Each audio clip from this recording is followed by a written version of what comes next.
Good morning everyone.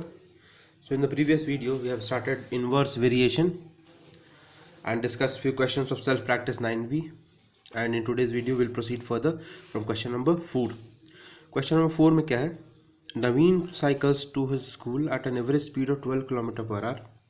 If it takes 20 minutes to him to reach the school, if he wants to reach the school in 15 minutes, what should be the average speed? तो ये क्या हुआ कि 12 km/h की speed से जाते हैं. Speed दिया हुआ है, दो क्वांटिटी है, एक हुआ स्पीड, ठीक है, और दूसरा दिया हुआ है time.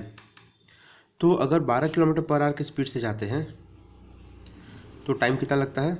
In 12 km/h you will take 20 minutes, ठीक है, यू विल टेक 20 मिनट्स.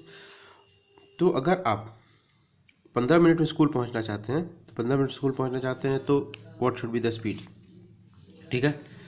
तो हम टाइम जल्दी पहुंचना चाहते हैं तो स्पीड मेरा ज़्यादा होना चाहिए, ठीक है. टाइम कम हो रहा है तो स्पीड ज़्यादा होना चाहिए. तो ये क्या हुआ? इन्वर्स वेरिएशन का एग्जांपल हुआ. मान लीजिए स्पीड को हम x मान लें. अगर ये इन्वर्स वेरिएशन का एग्जांपल है तो एवरी टाइम जो दोनों क्वांटिटीज़ का जो मल्टीप्लिकेशन होगा, मतलब speed into time, speed into time, it will always give a constant value k, ठीक. तो 12 इंटू 20 वुड गिव k का वैल्यू कितना आया? k का वैल्यू आया 240, ठीक है. यहाँ भी आपका x और 15 मल्टीप्लाई होने में k आना चाहिए. x इंटू 15 k के बराबर होना चाहिए. और k का वैल्यू कितना दिया हुआ है? k का वैल्यू दिया हुआ है 240. x का वैल्यू कितना हो जाएगा? 240/15. 1 टाइम्स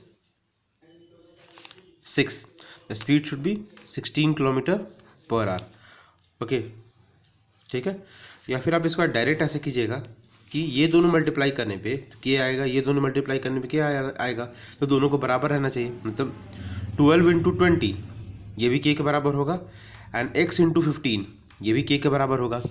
इन्वर्स है तो दोनों बार k का वैल्यू इन दोनों मल्टीप्लिकेशन के बराबर. तो आप डायरेक्ट लिख सकते हो 12 into 20 is equal to x into 15, और आप यहाँ से x का वैल्यू निकाल लीजिए.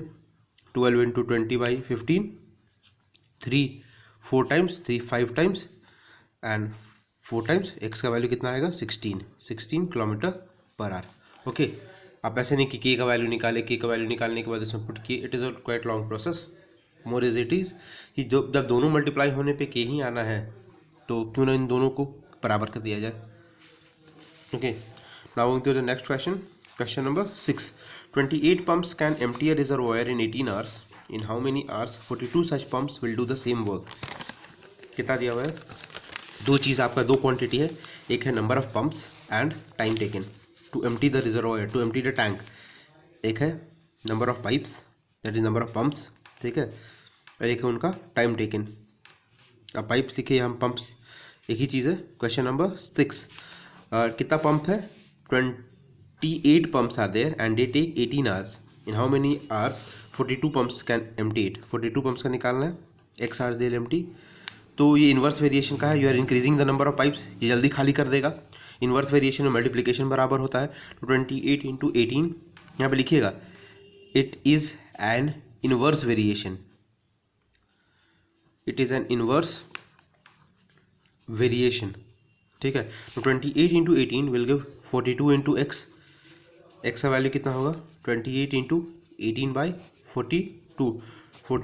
14 2 टाइम्स, 14 3 टाइम्स, 6 हो गया. x का वैल्यू कितना आ गया आपका? 12. It will empty in 12 hours. Okay. Now moving to the next question. ये क्वेश्चन आप कर लीजिएगा आराम से. A stock of food grain is enough for 400 men for 9 days. इतना खाना है कि 400 लोग 9 दिन में खा सकते हैं. तो 300 लोग उसी खाने को कितने दिन में खाएंगे? जो decreasing the number of main. 400 लोग अगर 9 दिन में खाते हैं तो 300 मेन ज़्यादा दिन चलाएंगे ना. Then you are decreasing the number of men, it will take more days. So it is an example of inverse variation. Question number 8.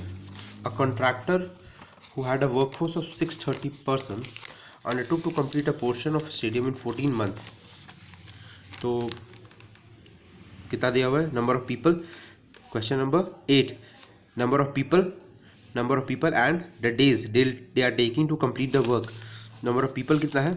630 people are there and they take 14 months to complete the work. ठीक.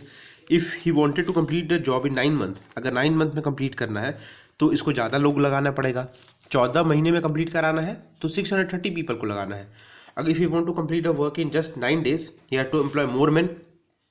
ठीक, तो suppose for completing the work X men were working, तो you are decreasing the number of months, तो you have to employ more months. So it is an example of indirect variation. एक quantity को आप घटा रहे हो तो दूसरा क्वांटिटी बढ़ेगा, आप डेज कम कर दे रहे हो तो ज़्यादा लोगों को अप्लाई करना पड़ेगा ना, तो it is an indirect variation, it is an indirect variation. और जब इनडायरेक्ट वेरिएशन होता है तो ये दोनों का मल्टीप्लिकेशन और इन दोनों का मल्टीप्लिकेशन बराबर होगा। 630 into 14 would be equal to x into 9। X का वैल्यू कितना हो जाएगा, ये 9 मल्टीप्लाई में है, इधर आके डिवाइड हो गया by 9, 7 0 and when you multiply it out it will come 840। ठीक है, एक्स का वैल्यू। तो पहले 630 लोग थे और आप कितने लोगों को ले आए, how many more extra person did you employ, तो 840 minus 630 0 1 2 210 men were employed extra. Okay. Question number 10. A train moving at a speed of 60 km per hour covers a certain distance in 7.5 hours. What should be the speed of the train to cover the same distance in 6 hours? ठीक, same वही है आपका indirect variation का example. आप कैसे लिखिएगा, दो quantity आपका स्पीड दिया हुआ है और टाइम दिया हुआ है 60 किलोमीटर पर आवर में। अगर मान लीजिए यहाँ से एक पर्टिकुलर डिस्टेंस जाना है, यहाँ से दिल्ली जाना है, अगर 60 किलोमीटर पर आवर की स्पीड से जाते हैं तो आप 7.5 आवर्स में पहुँचते हैं। ठीक है, दिया हुआ है क्या, क्वेश्चन नंबर 10, दो क्वांटिटी है आपका, स्पीड है और टाइम है। ठीक है, तो 60 किलोमीटर पर आवर की स्पीड से अगर जाते हैं तो 7.5 आवर्स लगता है। ठीक, what should be speed so it reaches in 6 hours, आपको 6 आवर्स में ही पहुंच जाना है तो क्या स्पीड रहेगा, you are decreasing the time को डिक्रीज कर रहे हैं, तो टाइम डिक्रीज कर रहे तो स्पीड तो इंक्रीज करना होगा ना।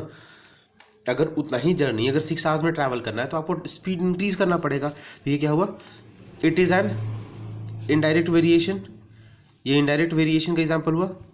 इनडायरेक्ट वेरिएशन अगर हुआ तो हर बार आपको मल्टीप्लिकेशन बराबर होगा, 60 into 7.5 would be equal to x into 6।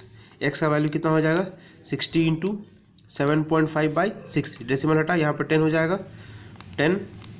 X का वैल्यू कितना हुआ, 75 kilometre per hour. 75 kilometre per hour की स्पीड से जाइएगा then you will reach the destination in just 6 hours.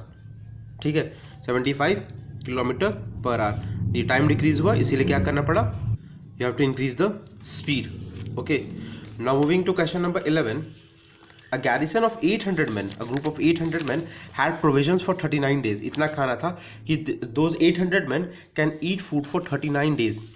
However, a reinforcement of 500 men arrived. For how many days will the food last? क्या पहले बोला कि there is a garrison, there is food for 800 men. There is food for 800 men.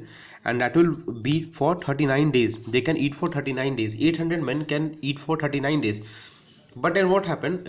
It was decided एक 800 लोगों का खाना 39 days चलेगा। लेकिन जैसे ही जो खाना था, जैसे ही खाना स्टार्ट होने वाला था, 500 मोर मैन अराइव, 500 और लोग आ गए। तो 500 और लोग आ गए तो कितने लोग हो गए, there will be 1300 man, 1300 man total हो गए। तो वो जो खाना है अगर आप 1300 मैन खाएंगे तो कितने दिन चलेगा, 800 लोगों का 39 डेज का खाना है, 500 और लोग आ गए उसी खाने को खाने के लिए, तो टोटल 1300 लोग हो गए। तो वही खाना कितने दिन और चलेगा, कितने दिन चलेगा, तो पीपल हैव इंक्रीज्ड, तो कम दिन में ख़त्म हो जाएगा खाना। अगर आप लोगों को बढ़ा देते हो, 800 लोग पहले खाते, अब 1300 लोग खाएंगे, तो पहले 39 डेज चलता खाना, कम लोग थे तो 39 डेज चलता, अब ज़्यादा लोग हैं तो दिन तो क्या होगा, दैट विल डिक्रीज। तो अब मान लेते हैं कि उसको क्या, एक्स। तो अगर ये इनडायरेक्ट वेरिएशन है, it is an indirect variation, अगर ये इनडायरेक्ट वेरिएशन है तो 800 into 39 that will give the value 1300 into x. Indirect variation है तो एक्स का वैल्यू कितना हो जाएगा, 800 into 39 by 1300, 100 times and 13 3 times, ये डेसिमल यहाँ ये 00 कट के ऊपर नीचे 8 into 3 24 days. The food will be there for 24 days. Okay. Now question number 13.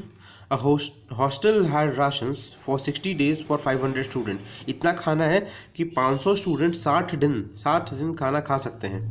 12 दिन के बाद 300 more students join the hostel. How long will the remaining ration last? क्या है कि 60 days for 500 स्टूडेंट. 12 दिन के बाद कितने लोग आए हैं? 12 दिन के बाद 300 और स्टूडेंट आए. तो 500 स्टूडेंट्स का कितने दिन का खाना है? 60 डेज का खाना है. 500 स्टूडेंट्स का 60 डेज का खाना है. आफ्टर 12 डेज कंडीशन कैसा होगा? 500 लोगों का 500 स्टूडेंट्स का 48 डेज का खाना बचा हुआ रहेगा. ठीक है, 500 स्टूडेंट्स का 48 डेज का खाना बचा हुआ रहेगा आफ्टर 12 डेज. यही कंडीशन होगा ना. स्टार्टिंग में 500 लोगों के लिए 60 दिन खाना खा सकते थे. ठीक, 12 दिन निकल गया तो 500 लोग अब 48 डेज खाना खा सकते हैं. ठीक, अब 12 दिन के बाद 300 और लोग आ गए मतलब 800 स्टूडेंट्स अब उसी बचे हुए खाने को कितने दिन में खाएंगे? जो इस टेबल को भरते, ये 12 दिन जो निकला, 12 दिन का काउंट नहीं होगा. अब जो बचा हुआ खाना उसी पे कैलकुलेट करना है ना आपको. तो 500 स्टूडेंट का आपका बचा हुआ खाना कितने दिन का है? 48 डेज का. 12 दिन तो निकल गया, कैलकुलेशन स्टार्टिंग में हुआ था 60 डेज खाना चलेगा. 12 दिन निकल गया, अब 500 स्टूडेंट का बस 48 डेज का खाना है. 300 और स्टूडेंट आ गए, मतलब अब कितने स्टूडेंट्स हो चुके हैं? 800 स्टूडेंट. अब ये जो बचा हुआ खाना वो कितने दिन चलेगा? ठीक है, तो ये इनडायरेक्ट वेरिएशन हुआ. ये अब increase the number of student, तो बचा हुआ खाना कम दिन चलेगा. तो 500 into 48 would be equal to 800 into x. X का वैल्यू कितना हो जाएगा? 500 into 48 by 800. 00 cancels out here. और यह 6 टाइम्स. एक्स का वैल्यू कितना हो जाएगा? 30 डेज. 30 दिन बचा हुआ खाना चलेगा. Okay, I hope you have understood the questions of indirect variation. और जो आपको जो डाउट होगा you can ask in the online class. Thank you.